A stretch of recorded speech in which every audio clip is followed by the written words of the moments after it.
Yo, what is up, everybody? Back again.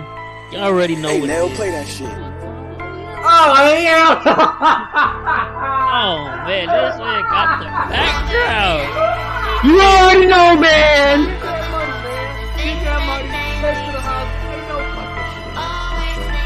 Easy money.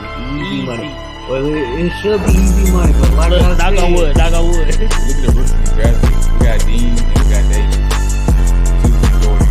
It doesn't get better than that. yeah, put that shit up. As Rick and Bobby said, if you ain't first, You're you're last. last. Exactly. Second place is at 2.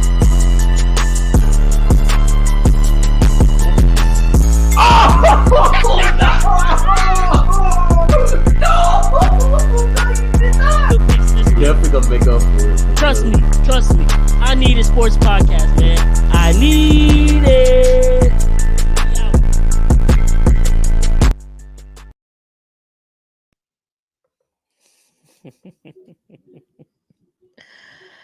Oh, man. Welcome back, y'all, to the I Need It Sports podcast. Your host with the most, my dog Cam's with me. What can I say, man? What I tell y'all? 2 years in a row now? This 2 years in a row? Back to back. Back to back. Got the Drake and me going back to back. Man, come on, dog. What? It was never a doubt. I told y'all, man, I gave y'all the formula the first episode for the playoffs. I told y'all it was about to be a gauntlet. Go Miami, go Buffalo, go Baltimore, go San Francisco. Those were Ravens, San Francisco. Those were the top two teams all year. Miami, they had the best offense all year, but we know Tua can't throw in the cold. But man, people were like, "Oh, we never doubted y'all. The Chiefs in this fake underdog stuff." Man, miss me with that, bro. Everybody and their mama was picking against us. Picked the Bills. They picked the Ravens. They were picking the 49ers. More people did come around to our side for the Super Bowl, and that was kind of pissing me off because I thought they was about to jinx it. But the Bills and the Ravens, everybody thought we was about to lose, especially the Bills game. And once we made it past that, there's like, oh, well, the Ravens for sure got them. That number one defense. Lamar Jackson MVP this day year. No, the fuck it's not. It's the Chiefs year, baby. You see, I got the 8-7 on, man, because we are Swifties for life now. We locked in for life, man. Ooh, that boy Travis Kelce wasn't looking good first half. And then, man, came out second half. That's the Hall of Fame tight end stuff right there, man. But, it's beautiful. It's beautiful, dog. I remember last episode, y'all were saying it's a dynasty already, but I was like, no, we got to win this one just to shut all the haters up. Now, it's undisputed. It's a dynasty now. Can't nobody say nothing. I never thought I would be able to see this as a Chiefs fan, man, but, hey, we ain't done yet. 3-peat on the way. Unfortunately, the Super Bowl parade, I'm sure if you don't live under a rock, y'all seen that there was a tragic shooting. I think it was like 21 people injured, one person dead. So prayers to the families of all those shot, the lost one, family, friends, everybody, the whole KC community. That shit just crazy for one. And it's sad because we know ain't no solution for to come out of this. We just gonna have another shooting, and then it's gonna be thoughts and prayers. Shit, it was a shooting Sunday down here in Houston at the Lakewood Church. Because I'm watching the pregame and I'm like, what is this warning going across the screen? It's like shooting, suspects at large. Like, shit never ends in this country. But we about to host the World Cup. I don't want to be around for that. I don't know. Wild, bro. That should be wild. But yeah, man. 2019, I had to throw it back to the first one, the one that started it all. But for those, that's saying like, man, the Chiefs rigged it, just overrated, nobody doubted us, whatever bullshit, Tom Brady haters, the Bengals fans, Ravens fans, whatever y'all want to say, man. I just want to give y'all a brief synopsis of this history because this dynasty, it wasn't easy, man. We win the first Super Bowl in 2019. That's when everybody favorite. Everybody love us. We the young team on the block from the Midwest, underdogs. Everybody fucking with us. You know what I'm saying? Mhm. 2020 come around, Tom Brady whacks us in the Super Bowl. So now it's like, well, everybody was trying to anoint Mahomes the GOAT, too young. That's the GOAT right there. Fair enough. I got it. What I do want to say is for people who keep talking about the history, there's two things. Brady beat Mahomes his first year in 2018. That's literally his first year starting in the league. That's not his prime. He beat him his third year in the Super Bowl. Still not his prime. Mahomes is 28 as of right now. He'll be 29 next season. I still don't know that we've seen him in his prime, honestly. And that's the scary part about it. So when all these Brady fans keep talking about, well, Brady smacked him in his prime while he was 40. Who was more in their prime? A seasoned Tom Brady or a baby Mahomes? Like, let's be for real.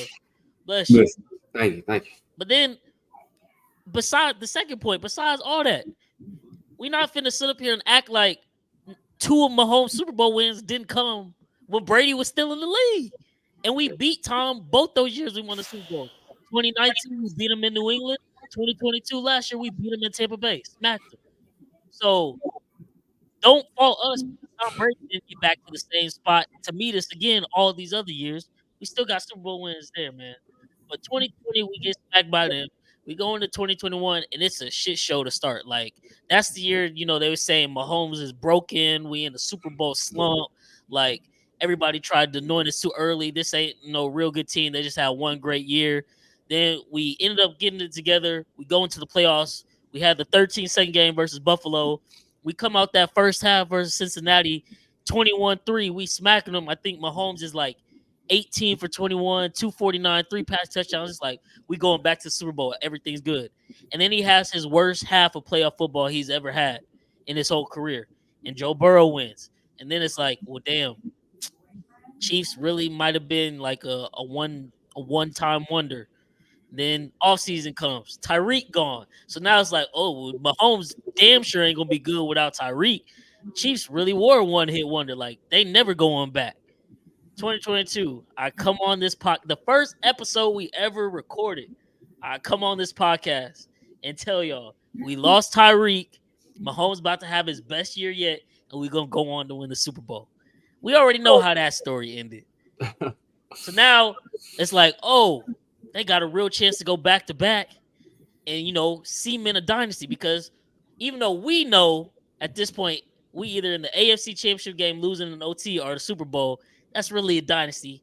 All the naysayers, no, you gotta have three because somebody somewhere made that the arbitrary number. That's what you gotta get to. But hey, it's all cool. It's all cool. Mahomes told y'all at the parade, we ain't done yet. We'll be right back here in this spot next year after Vegas. So we start this year, and of course, we had all the drops in the world. Started off Thursday night, first game, Detroit. Kadarius Toney, MVS, Justin Watson, Sky Moore. Nothing going well. Everybody, oh yeah, this Chiefs team, they can't even win a playoff game. They'll be out first round. Mahomes, he can't do it no more. He can't carry them.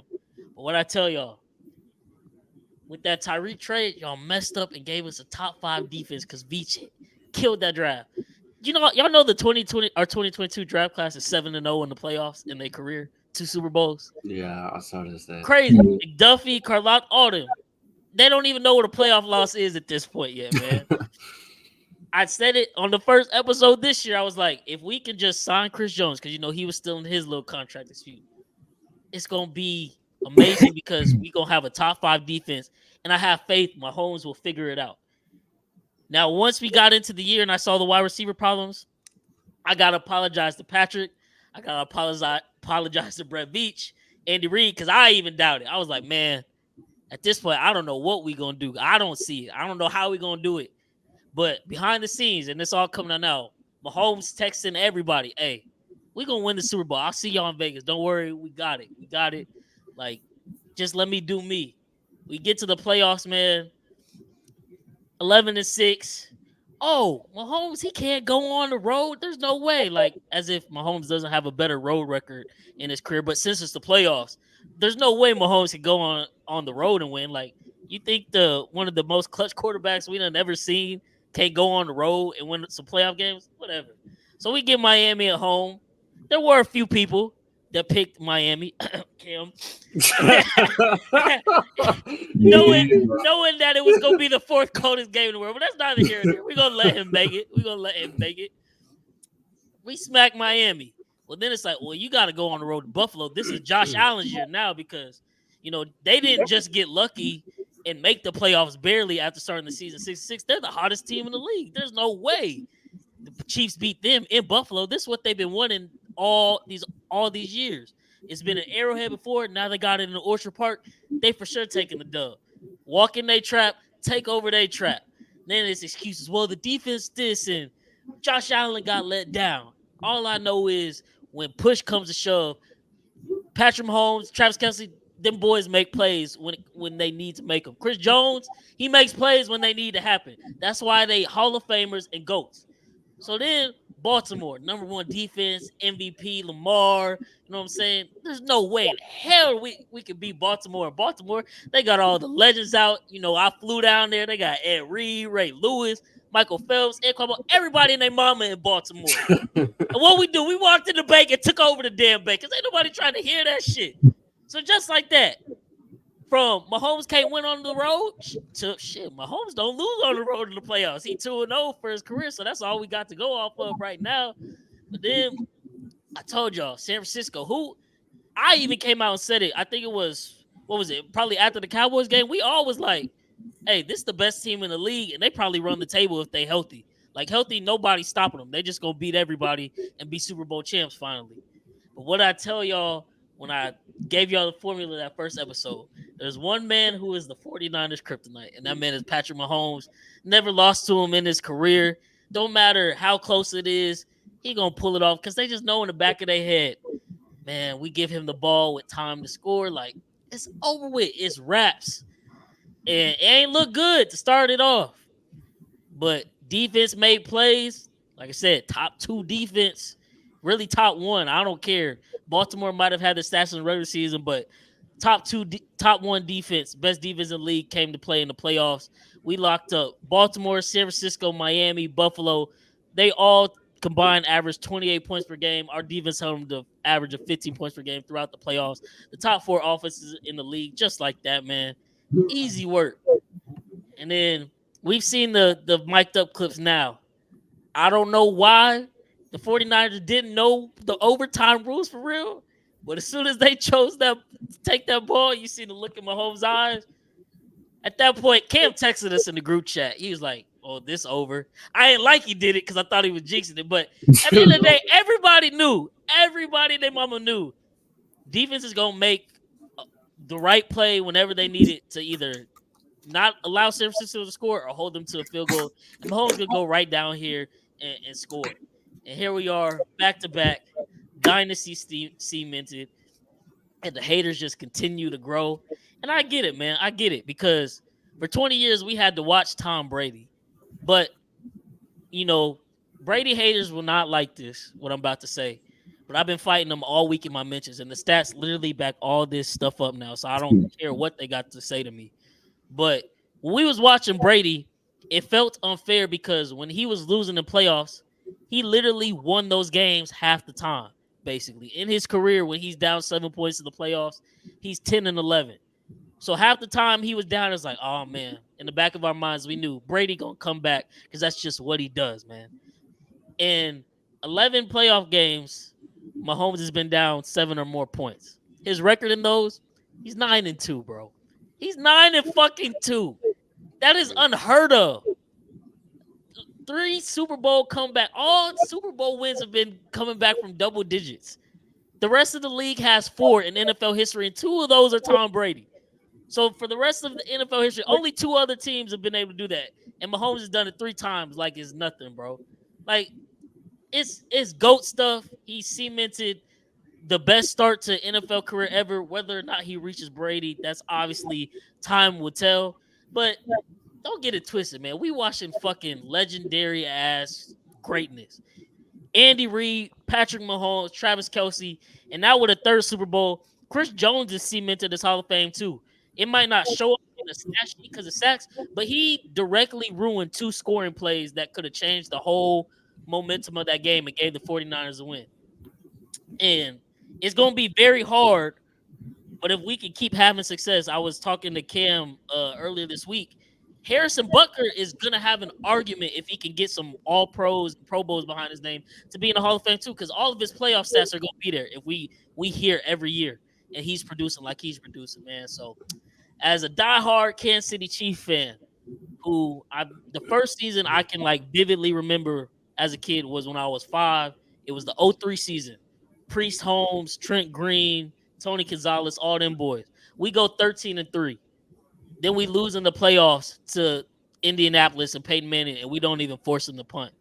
From then on out, it was very bad the next like 8-9 years. We had quarterbacks like Brody Croyle, Tyler Thigpen, Damon Heward, Matt Castle. I'm naming dudes people probably don't even know who I'm talking about. But that's who I was watching growing up. And I'm like, why the hell did my family make me a Chiefs fan? Because they suck.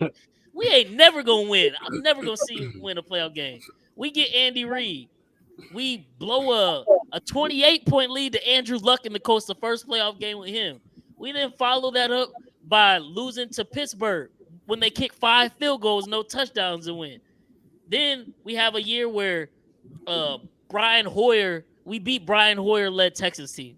No smack on your Texas, Cam, but like we should win that game. We win it. Okay, woo! First playoff win I've ever seen as a Chiefs fan in my life. Then we go on to get smacked by Tom Brady. Next year, we watch Marcus Mariota throw a touchdown pass to himself and lose after being up 21-3. And then 2018, insert Patrick Mahomes, man. It's been greatness ever since he stepped foot on the field.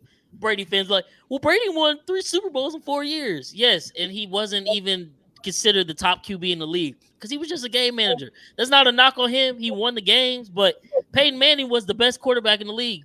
Everybody said that. He just didn't have the playoff success to back it up. Mahomes came in the league first year, 50 touchdowns, 5,000 yards. Third, only 2 other quarterbacks have done that in NFL history, Peyton and Tom. Immediately, Mahomes is in that echelon to start off with. Goes toe-to-toe with Tom in the AFC Championship. D Ford lines up off sides. That's why we lost that game. Or if not, we win. But thank God. God works in mysterious ways. We didn't know it then, but that was for the best because it forced us to fire Bob Sutton. We hired Steve Spagnuolo, and that's why we got the defense we got today. So thank God that happened. But then we go win the Super Bowl in 19. 2020, we lose the Super Bowl. 21, we lose the AFC Championship to the Bengals in heartbreaking fashion. We lose Tyreek. All hell is breaking loose. And then these dudes just pulled off a 2-year run in a rebuild year and a year where they were the worst they've ever looked. And they both ended in Super Bowls. So I'll be damned. What's going to happen if we get good for real, man? What's going to happen if we get good for real, y'all? Because all I've been hearing the last 2 years is, oh, man, this Chiefs team can't win. They rebuilding. They got the youngest defense in the league. No way they can win a Super Bowl. They don't got Tyreek. No way Mahomes can do it. They win. This year, we got the most drops in the league since like the 0-16 Browns. Well, there's no way they even win a playoff game with these wide receiver corps. No. MVS and McCole Hardman scored the touchdowns in the Super Bowl. McCole Hardman for game. I hope y'all sprinkled on that plus 1900 Jim. I told y'all, man. I told y'all. The Kansas City Chiefs stamped as a motherfucking dynasty. And next year, if we three-peat, oh my God. It's the greatest NFL dynasty ever. I don't care what a Brady motherfucker got to say because they never did that. Nobody's ever won 3 in a row. It's gonna be hard because we got to figure some stuff out. I don't know, Jones, Snead. Can we pay them both? Can we still put a team around? I don't know how it's gonna get done, but I trust in Beach at this point. I'm not gonna question nothing. I'm gonna just sit back and enjoy Chiefs football because we're goated. It's solidified. I don't care if Patrick Mahomes open up the season and throw 20 interceptions next year. He forever my GOAT. I don't care. He done brought 3 Super Bowls to my team and a back-to-back dynasty. Like, it really don't matter. Can't nobody tell us shit right now. Kansas City Chiefs, we up, man. Whew. Goated. Goated, man. We goated. I can't even believe I can say that. Never would have thought it, man. But, hey, many men wish death upon Chiefs. Look at that. Oh, man. It's a dynasty, man. It's a dynasty. Thank y'all for letting me get my little rant out. You know, coming up on 20 minutes. But, you know, y'all knew it was coming. Y'all knew I was coming to talk about shit. Couldn't wait. Appreciate anybody who tuned in to the live. I told you I was going live if the Chiefs won. I was on live, lit, drunk, smoking a cigar, everything. Could not believe it, man. But and those OT rules. Let me tell y'all how that game ended. So the first Super Bowl we won 19. Obviously, we in college, so I was at college at PV watching that one. Last year, I was at home alone watching that one because my people were actually in Kansas that week. So I've actually never watched a Super Bowl with my mom. And so we don't watch the Chiefs games in the same room. I stay in my room, she stay downstairs, and we kind of go off of each other's reactions sometimes when shit get bad. So when we got into the fourth quarter and we went on that last drive, I actually went downstairs in the living room and started watching with her. And we both just paced back and forth while my dad just sit there and laugh. Because he a Washington fan. He want us to win, but he ain't got nothing really riding on this for real. And so once we didn't get the touchdown and just kick the field goal to go to overtime, I'm like, okay, let me go back upstairs, so I could get, good juju. Let me go back upstairs and watch overtime. So when we driving and the clock is dwindling down, all you hear across the house, everybody, call timeout, call timeout, call timeout. Little did I know, I didn't know that as long as it's still your first possession as the second team in the new overtime rules, it just goes to a new quarter after that. So I didn't even know that was a thing. But imagine if the clock would have hit zero, because the 49er players didn't even know what the fuck was going on. And then the refs would have been like, no, the Chiefs still have a chance. Could you imagine the outrage that would have across be like, oh my God, they're rigging this right in front of our eyes. We're just going to allow this, man. But thank God. Yeah. Corn dog with a little extra mustard on it. McCole Hardman wide open. Rest is history. I blacked out after that. I couldn't believe I started yelling. I took off downstairs. I lost one of my Crocs that I was wearing. I cut my toe on something running Bro. down the steps. This man. This man Y'all tripping. seen the video on Snap? I'll post the clip. I was yelling so hard, my voice literally went out as I'm yelling, and I'm just mouthing words, even though I'm trying to yell at the top of my lungs. Let's go! Touchdown! Woo! Woo! Woo! I told you! It's a dynasty! Let's go! McCall! Let's go! That was honestly, like, nothing will ever top seeing them win the first Super Bowl. But that was honestly the greatest moment ever of watching the Chiefs so far in my life. Because it was like, at that point, it's like, we did it. Like, the dynasty is there. Like, it's done. Can't nobody argue. We really did it. We cemented it. So, yeah, man. Simply amazing. And, Patrick Mahomes, I think he was the first quarterback ever to win a Super Bowl where he has the largest cap hit on the team. And now everybody done paid their quarterback. So everybody talking about, oh, Burrow coming back. Josh Allen will get his. Lamar will get his. And then you got newcomers like CJ who on the rookie deal. And Texas might be able to stack up, man. That's what I'm saying. Some of these legacy, not everybody about to get a Super Bowl in this AFC, man. And so that's why it was even more important that we get this one now and cement the dynasty, because who knows when we'll ever get this opportunity again with all the talent in the league. But Patrick Mahomes, Andy Reid, them boys did it, man. Proud of my Chiefs. Super Bowl 58 champs. Super Bowl 58 for Derek Thomas, number 58. Patrick Mahomes, 15th playoff win for number 15. Man, all the numbers was aligning, man. It just is what it is. It's written in the stars, man. You can't stop greatness like that. But with that being said, let's hop into the Super Bowl recap as is, man. And 49ers, Kyle Shanahan, defense, offense, Brock Purdy. I don't know who y'all got. But who was most responsible for the 49ers loss at Super Bowl 58, in y'all opinion? I'm gonna say Shanahan. And the reason why I'm gonna say him is how am I gonna say it? So George Kittle only getting 2 catches. Debo, I think he getting like 2 or 3. IU gonna get like 2 or 3. And I rewatched the game. It's been plenty of times where IU was open. Not saying that like the defense won't hold it on, because the defense was definitely doing their thing. But it's been moments where he was wide open. And I'm screaming at TV. I'm like, bro, I'm not going for them, but I'm like, I love football. So I'm like, bro, he's wide open. What are you doing? What are you doing? And so when my homeboy was like, and you going for the Chiefs? I'm like, yeah, I'm going for the Chiefs. I got money on them. But like I said, I watch football. So if I'm seeing somebody wide open, I'm like, bro, you're not even trying to. Like, this dude is wide open on a curl route. He's doing this the whole time, so he's getting pissed. And so I'm going to say Shanahan because of that. Can't get the offensive ball. And I don't like how, Steve Wilkes and everybody else was like scapegoats getting like let go. not saying that the defense wasn't top tier, but they took a little step back, obviously, because they lost a lot of defensive pieces. But it still wasn't like overall bad. Like they wasn't like a huge drop off. And so for him getting, a lot of people were saying today that he should be the reason why he got fired because like the defense. I'm like the defense was holding their own in the game, in my opinion. They was doing their thing. The offense weren't doing their thing. Like if the running game is going good, why stop it for one? And then you're trying to force feed a lot of players and it's not working. Like why stop running the ball? Then you want to start back running the fourth quarter when it's already too late. Then you're already up. So why are you not continuing to run the ball? Why are you passing? Now you're force feeding and you got all these drops from Jennings and everybody else. Just I don't know. The game is just over now. So I feel like Shanahan was really at fault because this is a repeat of 2019 all over again. Pretty much, it's just different players. So I'm gonna give it to Shanahan. He can't, in my opinion, he cannot win when it matters the most. The record of losing going to fourth quarter obviously meant something. Being like 1-30, something like that, 31, something like that.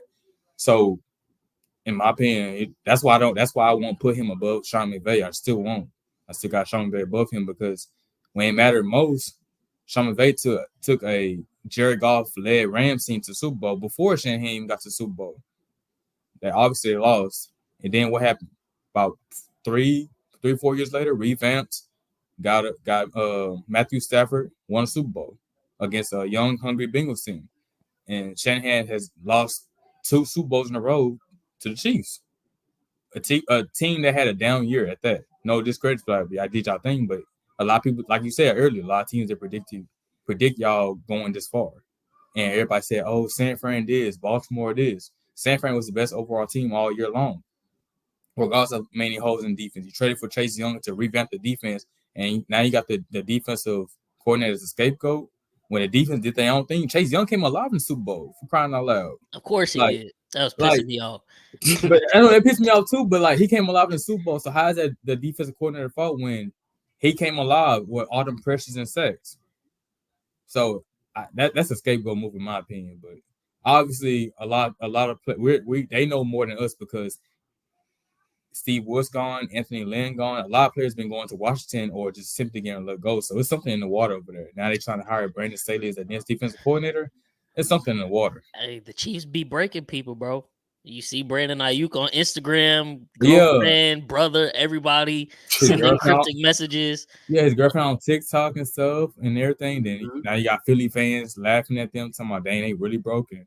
Another player like to tweet dissing Debo on San Francisco. Like it's crazy. It's a mess, bro. That's what I'm saying. Chase Young will be leaving, going to offseason, going to probably sign with the Bears or somebody. Lineman threw his other lineman under the bus. Man, that was crazy. Then now you got the lineman beefing with Jalen Carter about dead homies and stuff. That was crazy too. It's a lot going on, bro. San Fran is finally getting, I wouldn't say finally, but they're definitely like getting exposed in areas, and the whole team's being broke right now because everybody was laughing at Philly, the whole locker room with AJ and stuff, and now San Fran getting it worse because we only had probably like a couple players. They got the entire team like just, and Brock Purdy just sitting there in the middle, like don't know what to do because he's not a vocal leader. So he just sitting there, him and George Kittle just sitting there like watching everybody pointing fingers at each other. And I mean, luckily for them, they can't pay Brock, so he's still on that cheap deal. Yeah. So they'll have some space to do some stuff to run it back next year, but like it's a whole new year. I mean, unfortunately, you hate to see it. Dre Greenlaw goes down with a torn Achilles, jumping up and down on the sideline during the game. Yeah. Stuff like that. Like we said, Debo or somebody go down, they screwed. And that's what I'm saying. Like, how can you blame the defensive coordinator for getting let go when he missing his best linebackers and they still had their own? Like, it's not his fault that the backup came in and he gave up 134 rating of passing. Like, that's not his fault. He's just doing what he can. Obviously, he was a second and third string for a reason. And so, like, you missing key defensive players in there and they still holding their own. Versus you got Debo in, even though he tweaked his hamstring, he was still in. Brandon Ayuk not getting the ball. McCaffrey stopped running. Kittle can't get the ball. The person who was leading the receiving was Jennings, like a wide receiver 3. So that's now I would say 4 really because they use Kittle sometimes as a wide receiver. Yeah, but he would have won Super Bowl MVP if they would have won. Yeah, that's what I'm saying. So that's why I said why Steve was being the scapegoat when he held his own into the fourth quarter. It's really all on offense. It's really on Shanahan, in my opinion. But to each his own. How you feel, Sanders? It's definitely Shanahan. Everything the Ken was saying, spot on. You got the Chiefs where they're down 10-0, defense playing lights out. Um, you got to go out there and keep scoring points. I mean, the offense just kept stalling out. Kept running up the middle with CMC when you're supposed to attack the outside versus the Chiefs defense usually. Um, I mean, they got that going on. Then not being able to get your star guys like Kittle going. Not being able to get Debo, even though what's called McDuffie did a tremendous job against Debo, but still gotta had him locked up for sure. But still couldn't get him going. IU couldn't really get going. I mean, IU had a couple big catches, but even he couldn't really get going. I mean, that offense just stalled out. It definitely stalled out, and I think it goes on Shanahan. That's fair. I think the bulk of it goes on Shanahan too. And I'm not even saying this because he didn't play bad at all. He played a really good game, but I think some of it goes on Brock Purdy. But here's what I'll say to kind of defend Shanahan. Because coming into the week, of course, everybody's saying like, well, you can't do what the Ravens did and not run the football, not give it to your best player, C-Mac. So you need to give C-Mac touches. Christian McCaffrey had 30 touches in that game, 22 rushes, 8 catches, I think. The Chiefs held him to his lowest yards per carry average of the whole season, 3.6. So they was locking it down, whether or not people want to admit that or not. So like when people say like, "Oh, Shanahan got to run the ball," like he did, and the Chiefs, held their own for the most part. So like you got to give some props there, but it's not just as easy as like, oh, you got to just keep running C-Mac, just keep handling the ball. Because then on the flip side, how y'all were saying like you got other stars in that team, and C-Mac, the run isn't working as well as it should be. So you got to feed the other stars. But if you want C-Mac to get 30 touches, then IU not going to have 8 touches. Debo not going to have 10 touches, even though Debo had 11 targets. So, like, McCaffrey touches it 30 times. Debo got 11 targets. That's 41 right there. They had, I think, 70 offensive plays or so, something like that. I think Ayuk had 8 targets. Purdy did miss him a lot when he was open. So that's why I give some of the blame to Purdy. Because some of those reads, it's like Purdy's got to make those reads. Shanahan can only dial the play up. Purdy got to make the read. Now, granted, sometimes when a receiver did come open, Chris Jones was there to bust up the play or something like that. George Kittle, I don't know. That's where it's kind of mind-boggling because he only had, I think, like four yards on 2 catches or something. You got to dial up something for him, I would think, at some point. But at the same time, Justin Reed has been playing lights out all year. He hasn't really allowed any tight ends to go off.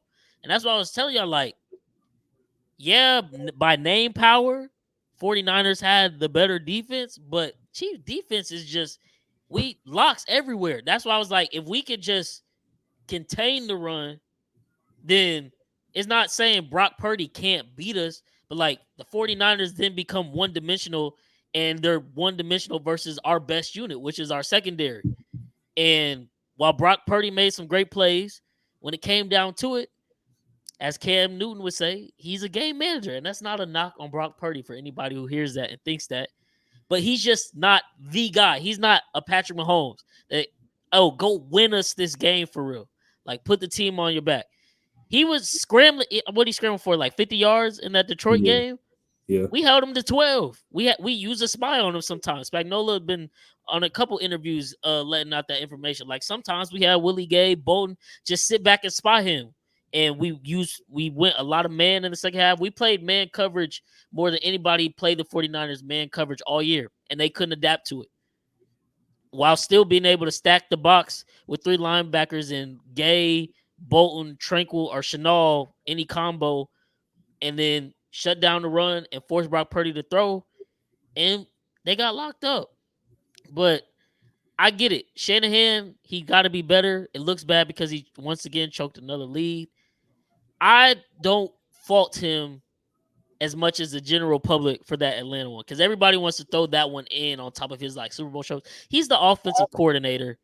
They have a 28-3 lead in that game. Dan Quinn is the head coach who's a defensive mastermind. Your defense shouldn't allow that to happen for one.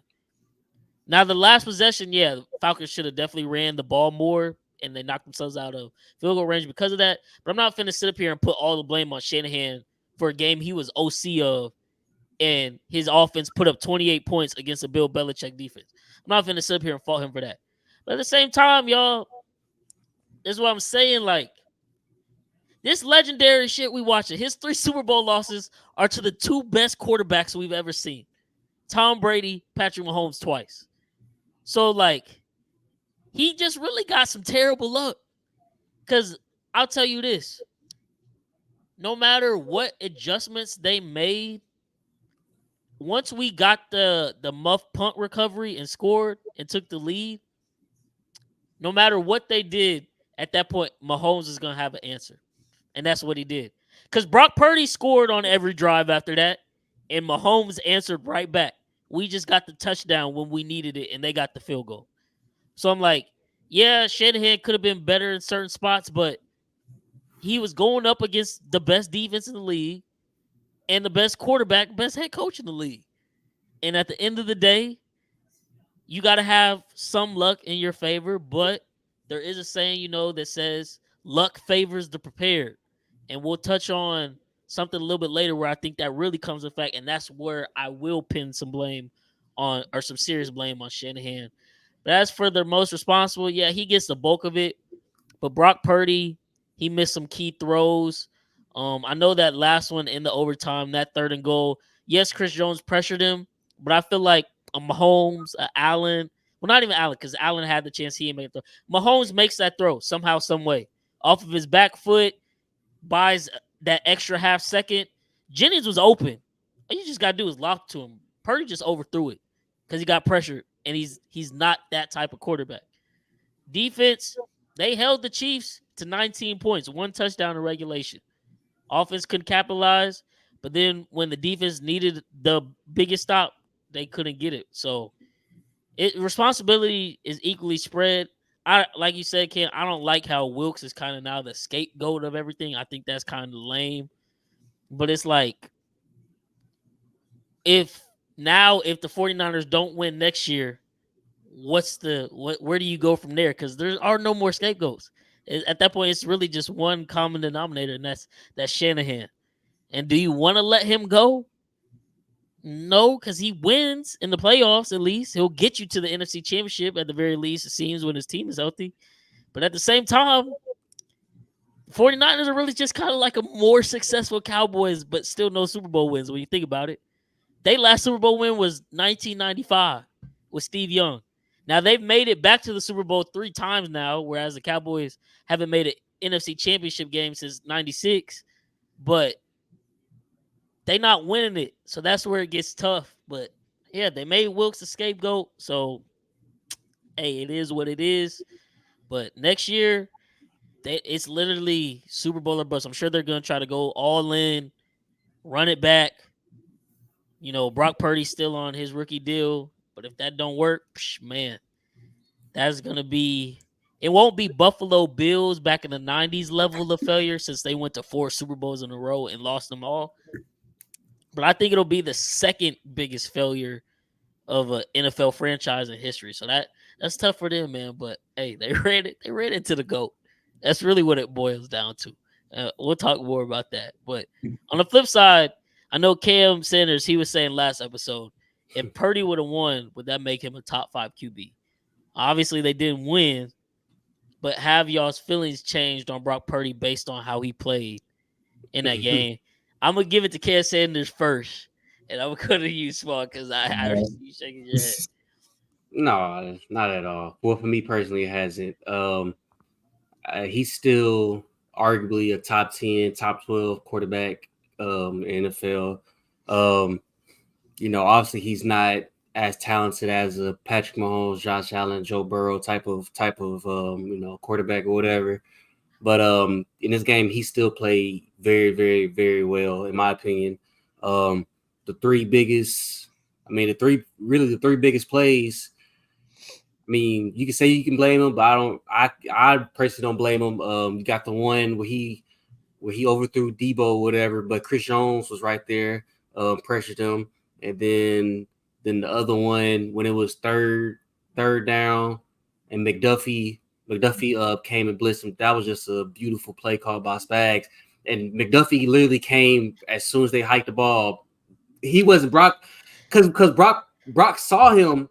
But He looked McDuffie was like, away. yeah, he looked away because he saw McDuffie was kind of like backing up, and then when Purdy turned his head back, you could see McDuffie coming up, and it was at that time he had to hike the ball, so you can still kind of blame Purdy on that one because he could have hit he could have hit he could have hit CMC. Well, CMC was open on the other side, but Ayuk, honestly, Ayuk is supposed to be the first read because it's supposed to go inside out there, and he said that. Brock Purdy said this. He just missed him. Ayuk was actually open. That's another one of those ones. Yeah. He's open. Ayuk was open. I remember seeing that. But so he could have hit one of those two, whatever. But you got McDuffie coming right at him or whatever. Pause. And then the third and goal one, honestly, I really don't even blame him for that. That was just a complete mistake by the offensive line. Two guys just completely just didn't block the best guy on the field, and Chris Jones, and he came right towards him, or whatever. And you said like a guy like Patrick Mahomes could make that throw. That's what I want to get. I'm not blaming him for that play. I'm just saying like one of the like elite talents finds the way to get that play converted, whereas Brock Purdy, he's limited in those moments, and that showcases right there. Yeah, it showcased. So yeah, Chris Jones right in his face, just threw it down in the dirt or whatever, or he could have hit Jennings or whatever. But yeah, I mean, I still think he played very well. He played good enough to win the game, but it didn't. Obviously, Patrick Mahomes had the ball at the end of the game, and he won it. So yeah. Well, Swan, go ahead and tell everybody why you still don't think he's that good and everything. Bro, the game alone showed it. Like, y'all pretty much say everything for me. You don't miss so many open plays. Okay, so I gotta be that person. I'm sorry, but it's time. So I seen something on Twitter and TikTok about they were trying to compare like both playoff losses, Super Bowl losses, if you want to go like more into it, between Jalen Hurts and Brock Purdy. And obviously, it's a narrative that even though Philly lost, this is coming from. Yeah, Jalen Hurts. Yeah, his numbers were. So with that being said, for everybody who said Brock Purdy was above Jalen Hurts because of him having a regressing season, which I understand, I took that to the chin. 1-6, lost to Buccaneers and played 32-9. I took everything to the chin. I didn't even argue. I said, y'all right. This right here showed it. Last year, I think Jalen Hurts had 300 plus yards, 4 or 5 touchdowns. Had a passing rating, I believe, of over 100. Brock Purdy only had 1 touchdown, barely over 200 yards, 84 passer rating. I'm not hearing none of that stuff. And everybody wants to say he's the top 5 QB. I said he would be top 6 or 7 at best if he wins. And I say if he loses, he's barely cracking that top 10 in my opinion. And that haven't changed because even though it's a lot of QBs who haven't won between like Dak and Lamar and Josh Allen, they done did more than Purdy. The only thing Purdy has on them is making it to the Super Bowl, obviously. But when you're surrounded with a group like a talent like that, you're supposed to make a Super Bowl, Even though, I'm an Eagles fan, and a lot of people predicted Philly to make a Super Bowl with the talent around them. Back in 2019, Jimmy G, he's not even a top 10, top 15 QB in the league. If we're being honest, he made a Super Bowl with the team surrounding him. So with that being said, I would say Brock Purdy has a better arm than Jimmy G, obviously. But when you have a talent like that around you, you're supposed to make them type of plays. And you can't even get the best talent around you the ball. You know what I'm saying? And that's why I said, like, I'm not changing my mind on how I feel back Brock Purdy, excuse me. Like I said, he won more than the QBs I listed, whatever. Cool. That's fine, ain't it? Tom Brady wasn't the best QB at his time when he first started winning games like that. Obviously, we said earlier, it was Peyton Manning, but he won a Super Bowl. He makes a Super Bowl before Peyton Manning got got more Super Bowl rings and stuff like that. Got to where he got the 2 rings. And that's the prime example. I'm not putting Purdy above all them QBs. Even like that, like the game manager stuff was accurate. And it's more crazy is that you have QBs who are game managers like the Jared Goffs or the Dak Prescott and stuff that they not even get as much praise as Brock Purdy. And obviously Brock Purdy has more talent around him. But would the narrative be the same thing had Jared Goff made the Super Bowl or had Dak Prescott made it? No. They'll still praising Brock Purdy more. Why? Because he's Mr. Irrelevant. 7th-round pick. They're trying to push the Tom Brady narrative like they did back in the day. You can't always do that. So I'm not taking him above the QBs. I'll say he's outside obviously the top 10, like cracking coming in, because it's still like some QBs better than like Aiden McConnell, for example, from the Raiders, better than him. But or like You a think Sam he's Howell. better than Purdy? No. Purdy's better than them. Oh, okay. I was like, okay, Kev. No. I got you now. No, I'm saying like he's obviously better than like him or a Sam Howell. He's better than them QBs, obviously.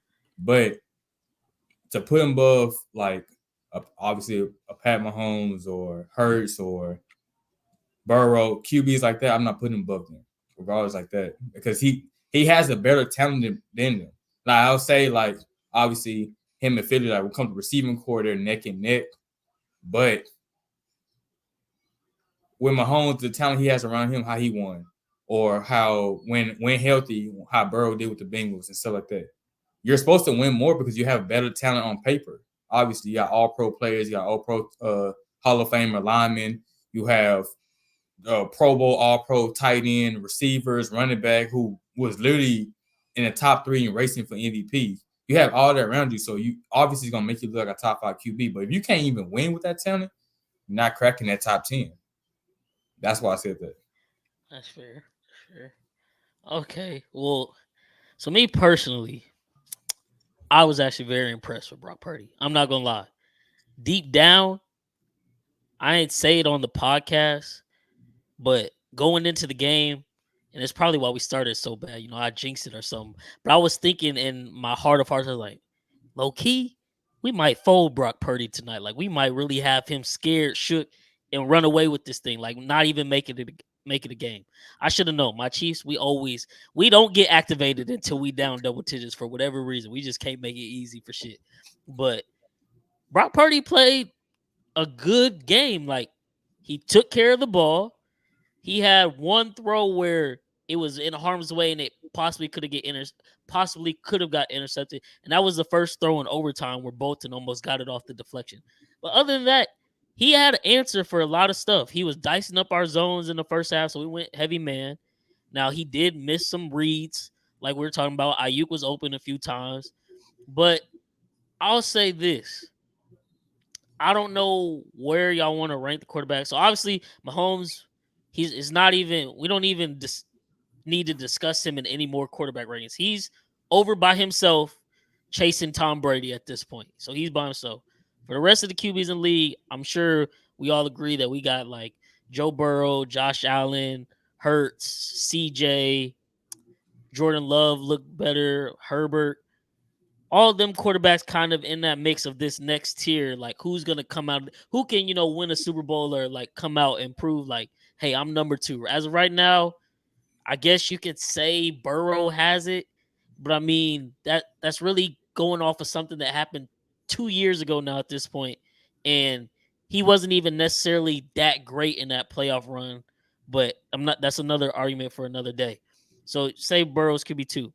What I will say though is wherever you want to put Purdy in that mix after this playoff run, I'll put him ahead of Dak and Tua. That's fair. He's better game managers than them to me because the one knock on Dak and Tua is while they can produce stats all throughout the regular season, when that pressure moment kicks on and it's playoff time, they fold like pumpkins. So Purdy, I know the playoff games in the divisional and NFC championship, they weren't pretty, Like he looked a little off. That Packers game, he looked really off in a slight drizzle, so that's a bit alarming. But Super Bowl, I thought, as first time in that game, going up against Patrick Mahomes, like he would have been real nervous, would have been making mistakes. He didn't make any mistakes really. He took care of the ball. He's a solid quarterback. And I think if you have that 49ers team versus anybody else in the Super Bowl besides us, they probably win that game 7 times out of 10. Like, even if they play Baltimore, I think, even though Baltimore smacked them at Christmas this year, I think they play that game. I think that might be split down the middle. I think San Francisco would have an answer. They might win that game.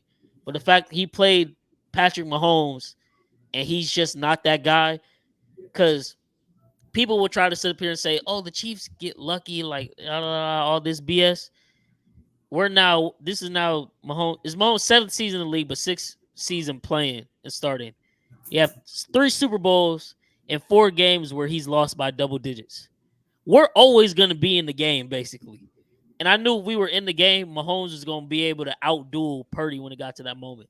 So now the 49ers are faced with the dilemma. I feel like you're going to have to pay him after next year. So this upcoming year, it's really like, damn, you got to get the Super Bowl right here, right now for the majority of that core you've had since 19. But after that, it's finding like a middle ground where you can pay him, but not have him be in like the top 4 to 5 of QB contracts in the league at that point. Because you're gonna have to put talent around him. Because the thing with those guys that are like 4-year college guys that come into the league, what you see is what you get. It's not too many times where like we're gonna be like, oh, 3 years, 4 years down the road, Purdy's gonna be like excellent. Like he really gonna like there's no qualities in his game where it's like, oh, he can like take it up a notch. Like he is what he is, but he's good at what he's doing for that 49er system. So I will put him top 7, top 8-ish, I guess, with I think most of the quarterbacks I named earlier. But wherever he lands, I think at least for now and moving forward, he needs to be put in front of Tua and Dak.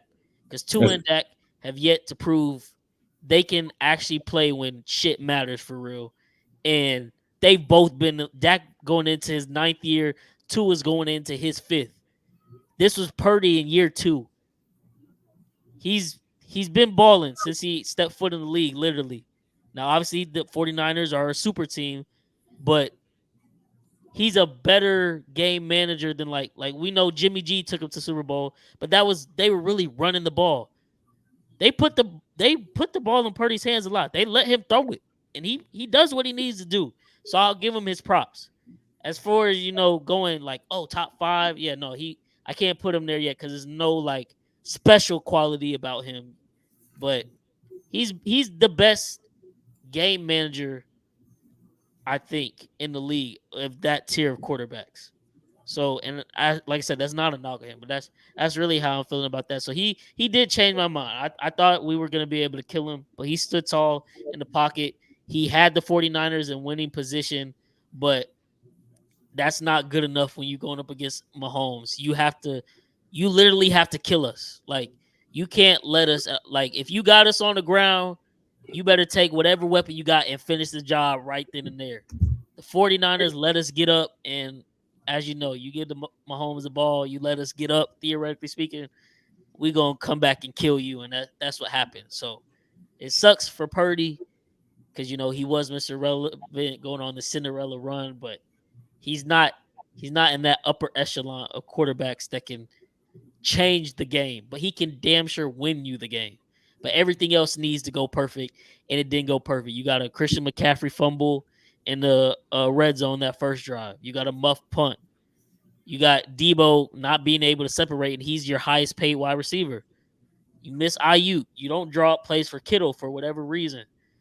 So McCaffrey doesn't have as McCaffrey had 160 total yards, but like I said, he touched the ball 30 times. He scored off a trick play. That's how they had to get him in the end zone. So everything has to go primarily right for Purdy to lead you to a Super Bowl win, but he can be consistent enough to keep you in those type games. So I'll give him that. On the flip side, for my Chiefs, said first team to go back to back since the 03-04 Patriots dynasty cemented. But as the players said at the podium, as they said at the parade yesterday before that was unfortunately shut down, like this is great, this is sweet. Like we entered that upper echelon of dynasty, but we got more on our eyes. We got more to try to go get. We want to be the first team to three-peat. So, do y'all think that's possible? And if so, how do we?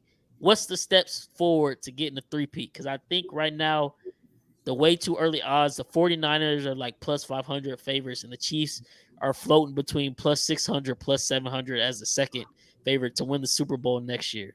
So, how can we literally create history and become the greatest dynasty in NFL history by three-peating next year? And I think that Super Bowl 59 is in New Orleans. So, Yeah, I think the first thing you do is look at the Chris Jones and the Jarius Sneed situation. Obviously, both of them are pending free agents. I feel like obviously the GM and the owner they're gonna find a way to get Chris Jones paid. Now with the Jarius Sneed, I think they might franchise tag him instead of like the contract. I think they'll do that instead just to like run it back.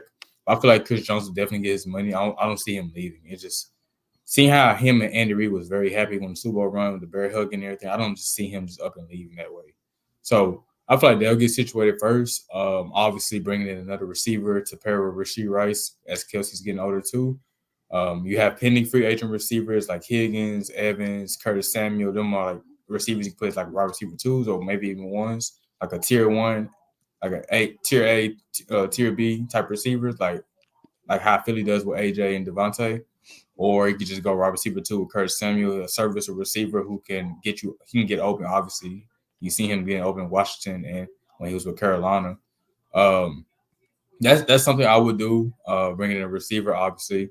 You have a lot of pending free agents, like I think Clyde Edwards-Helaire is a free agent, so you can look into that, see how y'all want to go about that. I was obviously with Willie Gay's situation too, see how y'all want to do with that situation. Because I know you got another linebacker behind him, so I might just let Gay Willie walk. Gay. I think they basically told him like Yeah, he gone, and he know pretty that. much. Okay, so you still got Bolton and Tranquil, so and you got another linebacker. So just letting Gay walk. Obviously, we're bringing in that other linebacker to start. That's the steps I would do. Honestly, it ain't really much that y'all need to do because obviously, like on paper, the AFC and NFC got better in their respective areas, but y'all won y'all down year. You know what I'm saying? And y'all ain't playing your best ball yet. So that's showing how great the team is as a collective. So I would say just looking at the receiving core is probably y'all biggest hole. Obviously, look at the free agents, look at the draft, see what you can get, trades, whatever. It's plenty of wide receivers as free agents. A lot of them they get extensions. Some got offer a fresh franchise tag, so they looking for money. I would just look at the receiver core before anything. Your defense is already set in stone right there. Just as long as y'all take care of Chris Jones with Jerry Sneak, which pretty sure y'all will. I'll say go all in for receiving. I think that should be y'all biggest concern, in my opinion. How about you, Cam? I'm like in the middle of this because is it possible? Yes, obviously, it's definitely possible. Whenever you have Patrick Mahomes on your team, for sure, you're always gonna be in that conversation. But three-peat is very hard to do. Obviously, you just said it has never ever been done before.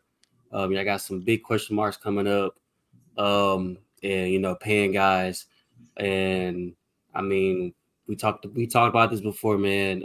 These football guys, they want their money for sure, like no matter what.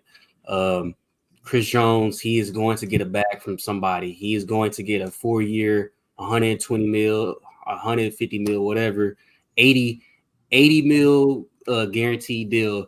That's going to be pretty damn hard to say no to for him because, in my opinion, if he don't go out and get that right now, he might not He'll get never that. get it again. He'll never get it again. So that's going to go through his mind. I'm pretty sure his agent going to talk to him about that. And also with Sneed, he's going to. I mean, he's arguably the best corner in the league right now.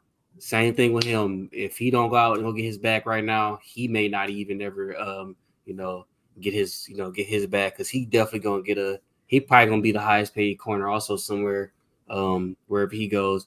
So those the two biggest things. But if y'all find some way to keep Chris Jones and I think you can let Snead walk, but if you can find some way to keep Chris Jones, I can definitely see a three-peat, coming y'all way. But I don't know. It's gonna be hard. It's gonna be very hard to keep, even with Patrick Mahomes reconstructing his contract.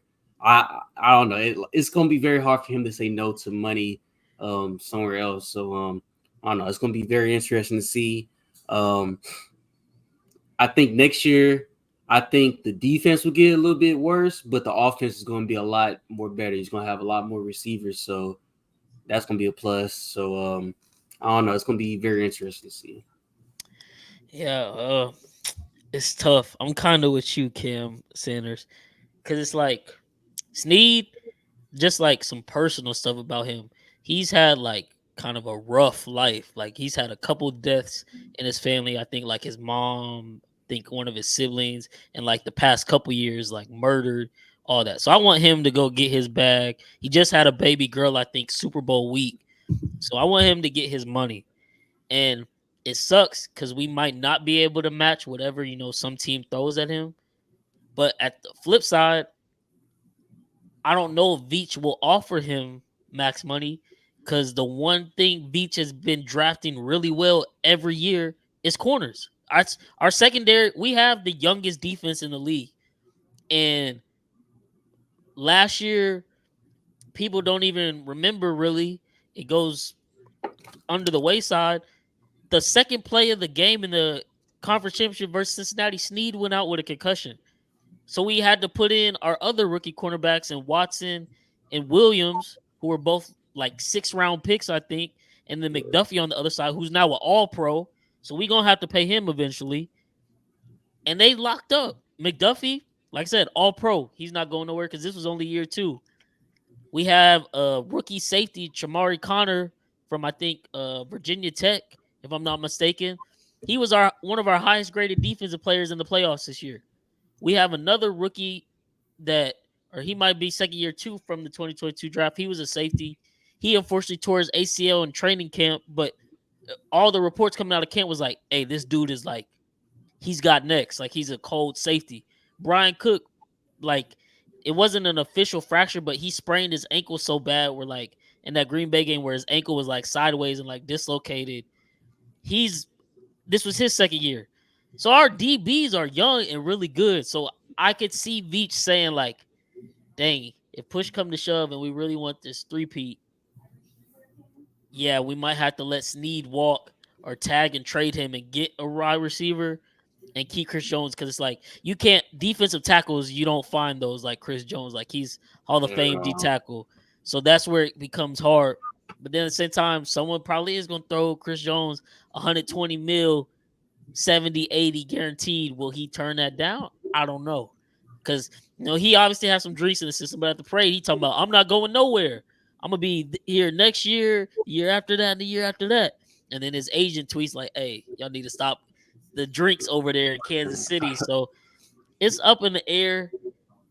The thing is, I don't think Veach will go oh, we got to go all in for this three-peat. And then to the point where it's like a Ram situation where we go all in, mess up our cap, mess up our draft picks for the future, and it's like Super Bowl or bust, and then the next year it's a down year. He's never done that. Like, this is why we traded Tyreek. We reset. It was a rebuild year, but we won. Then we tried to get receivers this year, but nobody would trade with us in the draft, so we couldn't. And it looked bad. We still won. So I think wide receiver wise, I would like for us to get a deep threat. That's what we're missing. We need a consistent deep threat who can catch. Because I really think Rashee Rice, I mean, I'm not trying to say he's going to be like the best wide receiver in the league, but I really think next year, I was texting my cousin earlier today who's also a Chiefs fan. I was like, next year, book it.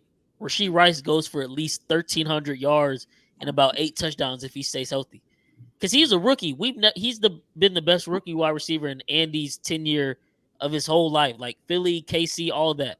Because usually rookie wide receivers don't get any playing time for real since Andy's system is so complicated. but we had to throw him in there because we had nobody else to catch, and he balled out and had like 900 yards and I think 8 touchdowns, and he just started playing for real in like week 7 or week 8 is when he started getting majority of the snaps. So we definitely need to go get.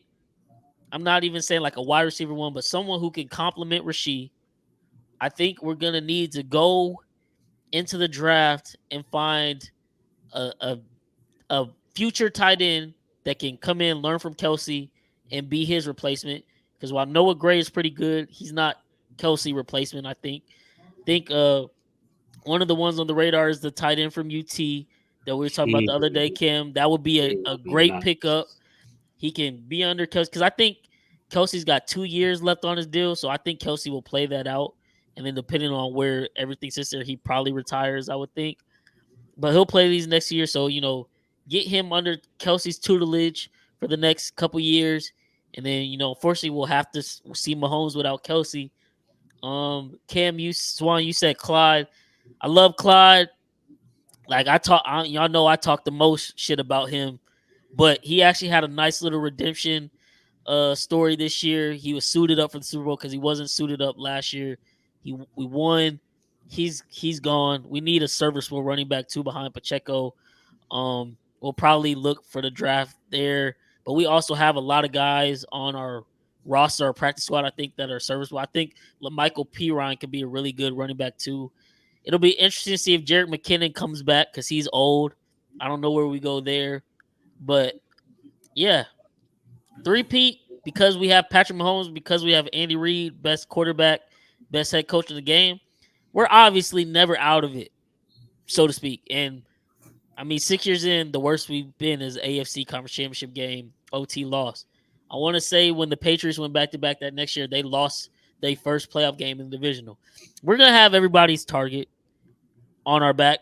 Our target's gonna be on our back for everybody, but at the same time, it's been like that since 2019 at this point. So it's really just gonna be if the team gets complacent and if how many people can we retain without breaking the bank because like Cam said, people are going to want to get paid. They got championships. They want to get paid. And they should want to get paid. They got families to take care of. Most of them didn't come from the best situations, and they have generational wealth at their fingertips if they just sign the right deal. So I understand it. But in a perfect world, I would love to sign back Snead and Chris Jones. But I'm thinking somehow, some way, one of them might be traded for a high market wide receiver. I think Beach might have that up his sleeve. I don't want to see one of them go, like I said, but hey, if somehow, some way, the Viking situation gets all messed up over there, they don't sign Kirk, they don't have a quarterback answer, Snead, some picks, whatever they want, give us Justin Jefferson, bro. Because he is over there wasting away. One of the best wide receiver talents we've ever seen. He's over in Minnesota wasting away. Mahomes, Jefferson, Rice. At that point, we don't even have to play Kelsey like that. Since he is older, we can just kind of game manage him throughout the season, and we know what he is in the playoffs. Oh my God. If we get Justin Jefferson, that's my dream. But like I said, we just need a wide receiver one that's a deep threat. Right now, looking at it, I would think Michael Pittman Jr., but he might want to stay in Indy. The money might be better in Indy. I don't think we would break the bank for him. Mike Evans said he wants like 25, 30. We're not going for that. But if he Yeah. wants to come down, he won't. I don't think so. But if he wants to come down for a year just to win, I will rock with that. But like I said, I don't think he will because he's already got a championship. So it's going to be interesting. There's a lot of, but the wide receivers deep, or the Let's draft is say deep with wide receivers. the Titans finna get rid of D Hop too. They finna get rid of him. They finna go full rebuild. So Now that one, man, I mean, I feel like D Hop, that is one where it's like he got some money this year. yeah, He still hasn't won anything. Just take a pay cut. Come win you one. Like that's all you got to do, D Hop. You gonna have the greatest quarterback in history throwing you the ball with a Hall of Fame tight end and a superstar wide receiver in the making in Rashee Rice, Isaiah Pacheco. Like it would be amazing. But I don't know where we go honestly. But it all starts with what are we going to do with Chris Jones, L'Jarius Sneed? But obviously, both of them deserve to get paid. And that's kind of the downfall of dynasties. People want to get paid. So it is what it is. I think we can. Right now, like I said, I got on Bet US after the Super Bowl, Chiefs are plus 600. I threw $25 on it. Oh, well. At this point, I feel like you got to sprinkle money on the Chiefs every year while Mahomes is here. Because, like I said, man, everybody's like, oh, it's rigged. It's this, it's that. They can't beat this team. They can't win on the road. For the last 2 years, if you would have just bet Chiefs in the playoffs and just keep rolling it over, you making bank. I don't know what's wrong with people. Because if it's rigged for us, why would you not bet us and make money off it at least? That's very true. That's how I know it's all BS and people just mad when they say that shit. Because it's like, oh, it's so rigged. Well, put your money on us. Like, make money if you're going to watch it at the very least. But, hey, man, it is what it is. But like I said, everybody else in the AFC now has paid their quarterback besides, like, the Texans. So, Bengals going to have to figure some stuff out. They just tagged T. Higgins, but they finna let go Joe Mixon. They said they don't see him starting staying there. They say that every year and he not going nowhere. So we'll see about that. But they like that rookie behind him. If they tag and keep Higgins, they're all in. They gotta win this year because then T. Higgins gets to walk for nothing. I'm still thinking it's a possibility. It's a tag and trade because you got to get something for him. You can't let a talent like that walk and you get nothing in return. If you're smart, I don't think you could do that. But since he doesn't have the best ownership, Lamar, they paid him this year. He had the best defense. They didn't get it done. Defensive coordinator gone. A lot of other coaches gone. Pieces gone. How do they bounce back? I'm not saying they won't, but how do they do it? Justin Herbert, new coach, cap space hell. He got paid. They got to do a rebuild. Now, Harbaugh is the man for the job. He can rebuild programs great, but that's a rebuild. What are they going to do? Jacksonville, they're up in the air. They still don't even know if Trevor Lawrence is the answer. Tua, they don't know if he's the answer yet. Who else am I missing? So Josh Allen, the Bills. When we beat them in 2021 with that 13-second game and then lost to the Bengals, we both didn't reach the Super Bowl that year. It was a failure of a year. What did we do? We traded Tyreek. We got younger. We got the pieces we got right now on defense like McDuffie. What did the Bills do? They went and signed Von Miller, 33-year-old Von Miller, to a 6-year, like $130 million contract. And now they in the worst cap space in the league with Josh Allen's stuff kicking in. And Stephon Diggs, whether he wants to admit or not happy.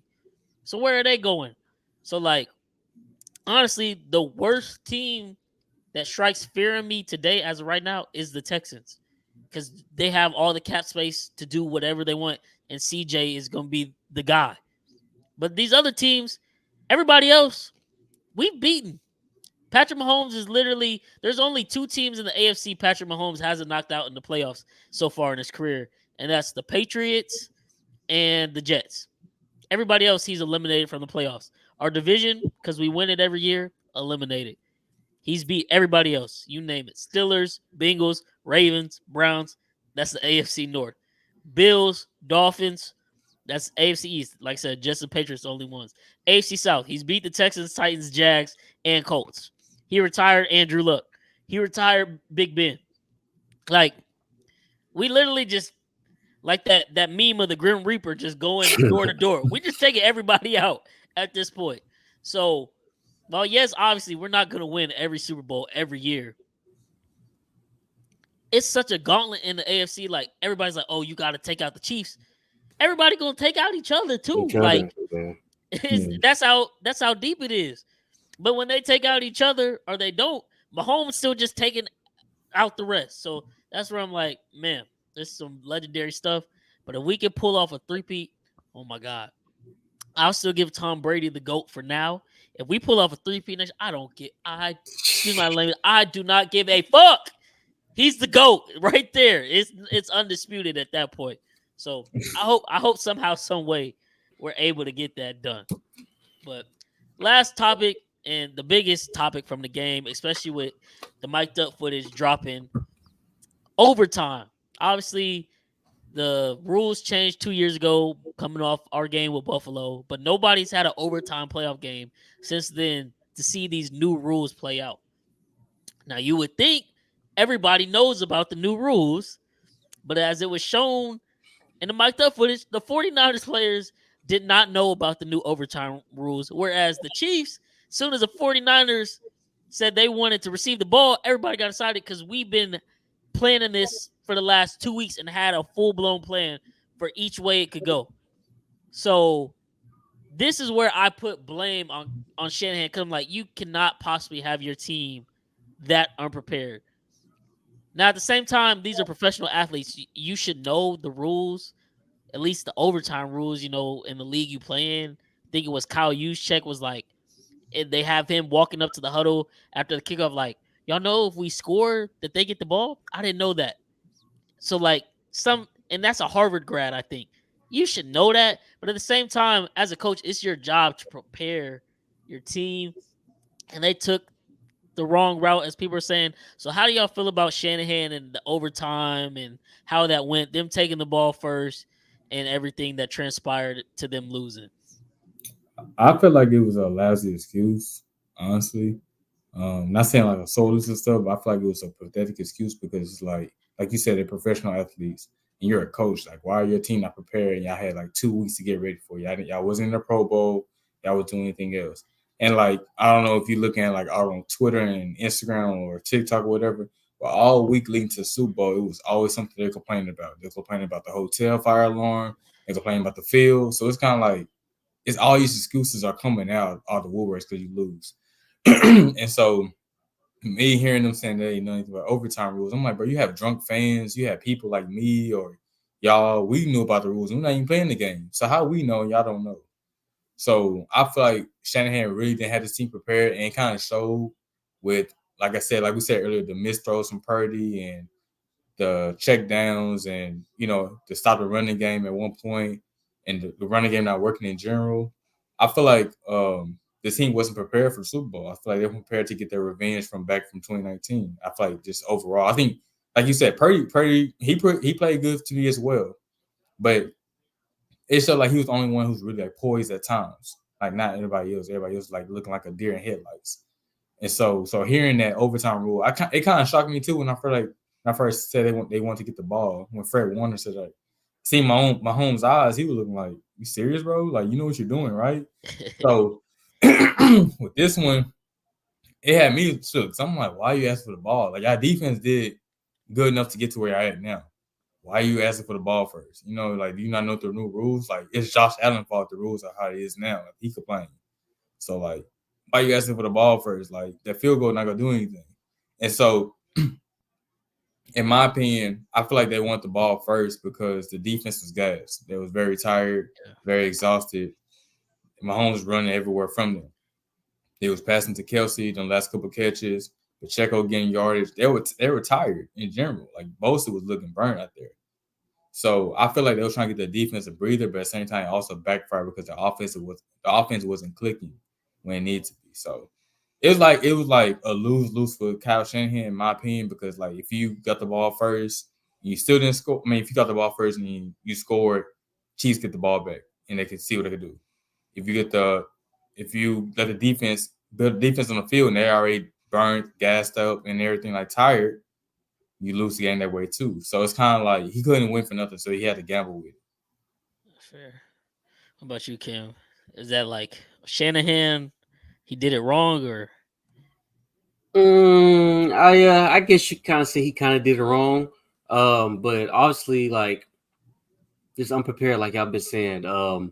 I believe I saw somewhere where the Chiefs players said after every study session or whatever, they went over the overtime rules and stuff like that. Like, or prepare for like what would they do like if the game went to overtime, and that's just a good coach having his whole team, one band, one sound, prepared, laser focused, and Shanahan just completely just dropped the ball on that one. You cannot have your players, even though, like you said, they're professionals, they should know, their jobs or whatever. But he definitely should have went over it and reminded them of, hey, like, if we do go to overtime, this is what we're gonna do. This is what we're gonna plan to do, or whatever. Now, with him taking the ball first, like, I don't know if that was like a dumb move by him, because we don't know if he would have. Because I know if they would have scored and and Pat would have got the ball back and he would have scored and they would have went for two. We don't know if originally if the 49ers would have scored, if they would have also went for two also. You know what I'm saying? Like, they could have also went for two and could have converted it. And then, obviously, Pat Mahomes got to come down and do the same thing, in which the third drive, that's when 49ers could got the ball back. So I don't know if he was thinking that, or if he was just thinking, like Cam was saying, I'm pretty sure he was also thinking that too. My defense is tired. Let me get them a break right now. Offense go out there also. But so yeah, I don't know what he was thinking, that whatever. So yeah, I don't know.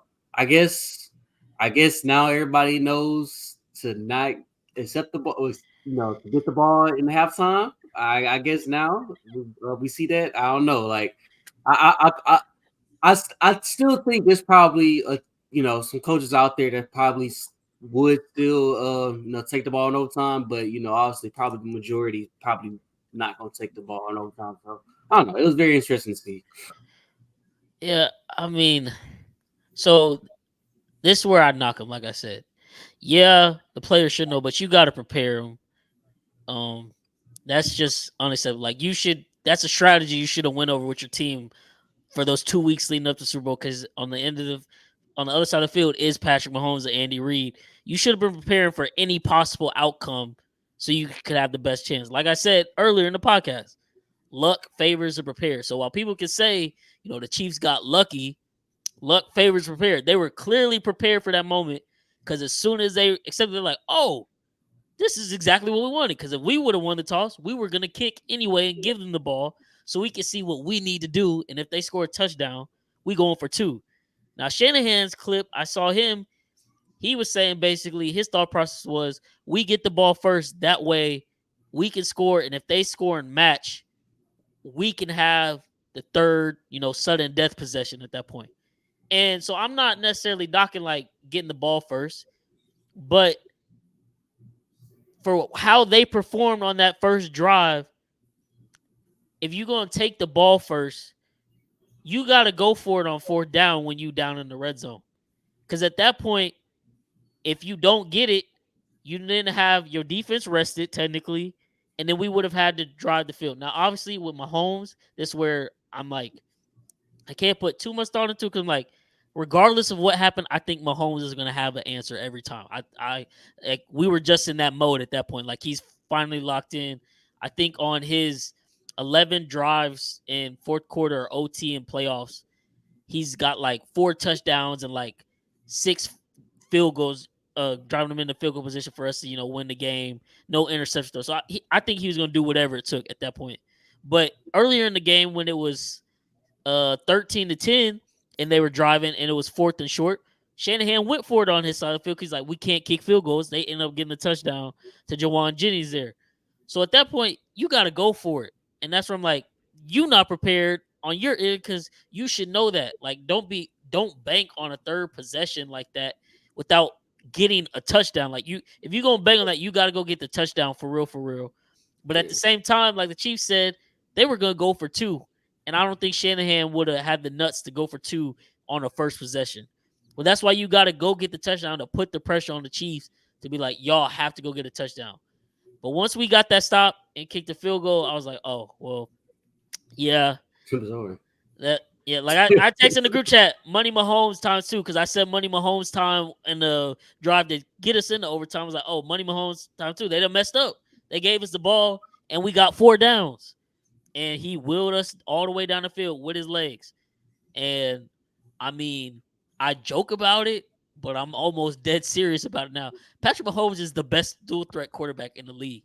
Because whenever he has to have it with his legs, he always gets it. I don't know how, because he don't look athletic. He don't look fast. But Whenever he has to get a first down or yards necessary with his legs, he finds a way to get them. And that's what he did that drive. 4th and 1, 3rd down. He just willed us to win. I'm like, yeah, Shannon, you took the ball first, but you messed up by not going for it and trying to go get the touchdown. I'm not mad that he took the ball first because people are like, well, then you put the pressure, you take all the pressure off the Chiefs because they know what they got to get. I get that. But like y'all said, that defense was gas. We literally just drove down not even a minute ago in a minute and 53 seconds and got sent the game to overtime, almost won the game right there. And you see Nick Bosa on the sidelines, literally on the little gas mask because he can't breathe. So there's no way you should send him back out. But if you're not going to send him out, you have to go get a touchdown by any means. They got the McDuffie holding because they almost punted right off the bat. But McDuffie got the unfortunate holding. They drive all the way down there, 4th and short. Maybe that's where it's like, okay, instead of that 3rd down pass with Purdy, maybe you run it there because you're going to go for it. So any yards you can pick up is just a plus. But he didn't do that. So that's where I'm like, okay, Shanahan failed the 49ers on that end because he wasn't prepared. And he opened up the door wide open for the Chiefs. Kick a field goal, give the ball to Mahomes with a chance to win. And what I didn't know at the time, all the time in the world, because the time doesn't matter at that point as long as it's still our first possession with the ball. And that's what you get.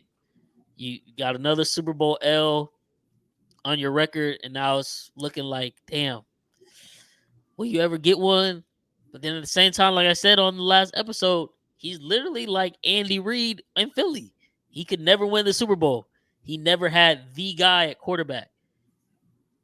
I don't know how the 49ers will get the guy, but it's like you're going to have everything go right for them to win with Purdy. Like everything.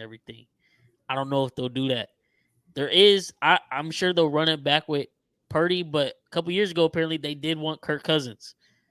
Sign him to a 1-year deal just to see, like, if you really all in. I don't know where they go from there, but yeah, that overtime, Shanahan definitely fumbled, but it wasn't with receiving the ball first. He fumbled to me where on that possession, he didn't go for the jugular and try to get the touchdown by any means possible. So that's what it is. But hey, I'm not mad at it. Chiefs, dynasty cemented. Patrick Mahomes, I know he technically doesn't have 4 rings yet, so Joe Montana still has more, but everything we've seen him do just from the eye test, the personal accolades, he's the second best quarterback in NFL history as of right now. You can argue with your mom about that. Travis Kelce, Swifties 3 months in the league and they already got a championship. That is crazy. Baby, it's a love story. Just say it. Looking at him, but man. Lord. But yeah, man. Hey, your prediction almost came true. She just didn't slap him. She just ran down. Yeah, I was waiting for it. I was sitting there waiting for it. But yeah, man. Chiefs 25, 49ers 22 or 22. Super Bowl 58 champs, man. And now we kick it into NBA time because unfortunately the NFL is over. So you just missed a good game too. you know, I seen it. The Grizzlies won. The Bucks. Oh, they won. Yeah, bro. 113 to 110. Bro, the Bucks. Bucks are garbage, bro. NBA episodes on the way soon, y'all. On my Giannis agenda, I'm building it up right now, Cam. I'm telling you, they are not good. He missed a half-court 3 to end it, to go sent to overtime. Hey man, we're gonna talk about it, but I got a new team. So what? I got a new team. So we save that for the episode because I have no idea who you could possibly pick, but I want to hear that. I want to hear that for sure. You jumping off the Bron bandwagon? Oh, I want to hear that for sure. Jokingly, but you know. Okay, yeah, okay. I want to hear that. Man. But yeah, we appreciate y'all for sticking all the way through with us the whole NFL season. Let me go to my little action out real quick just to give y'all the recap of everything that went down. So we ended the Super Bowl week or Super Bowl Sunday. I was up plus 9 units. It was really that McCole Hardman plus 1900 to save the day. Save the day for my Chiefs, literally saved the day for the bets. We ended up going 7-4. Travis Kelce, or plus 9.78 units. I'm sorry.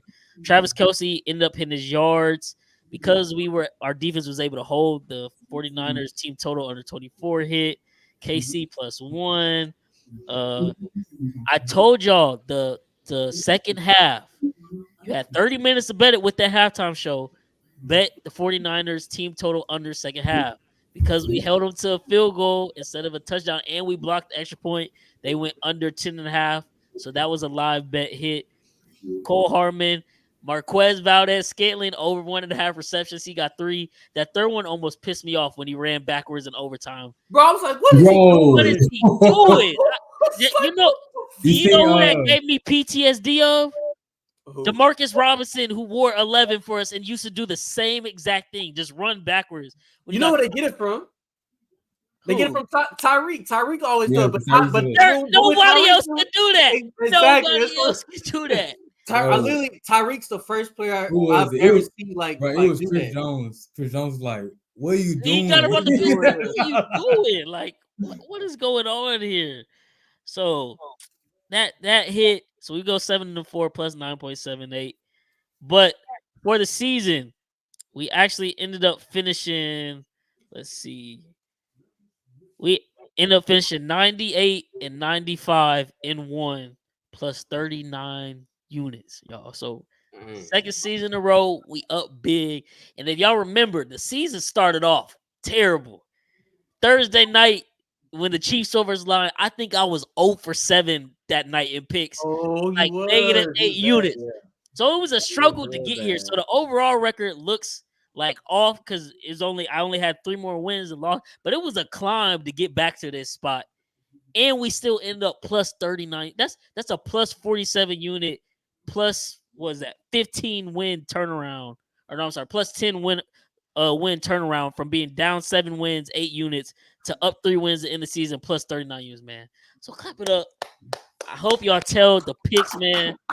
Next year, it's 2 years running. We positive. If you would have bet $100 on every pick that I gave out and tweeted for y'all, gave on the episode, that's $3,900 you up right there. If you just trust in the boy. You know what I'm saying? That's what I'm saying. I told y'all bet the house on the Chiefs last week. You would have a new house right now if you would have did it. That's all I'm saying, y'all. But yeah, man, a great NFL season. Chiefs go back-to-back. I can't wait to, start off the 2024-2025 NFL season. I'm sure we'll have a couple episodes, maybe touching on some draft stuff, then post-draft, touching on some, like, off-season moves and how we think, way too early predictions there. But for now, it is full NBA mode. So expect NBA pod episodes every week from now on. All-Star break this weekend, and then next week we'll kick it back into overdrive, come out with our predictions. We're going to hear Cam new team. We're going to talk about MVP, all that. We've been talking about it in our group chat, so we're ready and excited to get that started, man. But, yeah, 2 years back-to-back, I told y'all take the Chiefs. Tried to give y'all some bets to win some money. I think last year I was like plus 50 or so units. So, hey, man, you could have been up like $8,000 if you would have been with the Harry jump. But next year, telling y'all, just listen to it. Wait, I'm not going to sell. Like, I'm not going to give up my own money and sell y'all like these. This isn't sports gambling. This is educated guesses. I watch everything. I see. Hey, bro. This is educated guessing. What I tell y'all about McCall at the red zone, and he got some dialed up corn dog with a little extra mustard on it, but McCall wide open for the win, man. So we end the year with a plus 1,900 Jim. Love to see it. But we appreciate y'all if y'all listened all the way through. This is the Super Bowl recap.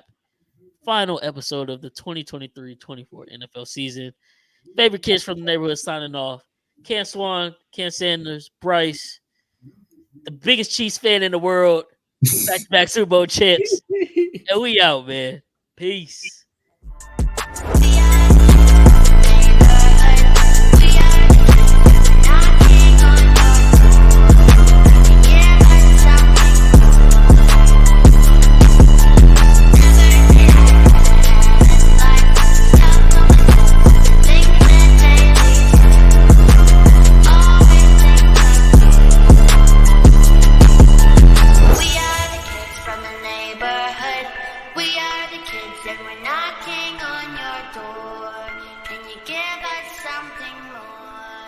I need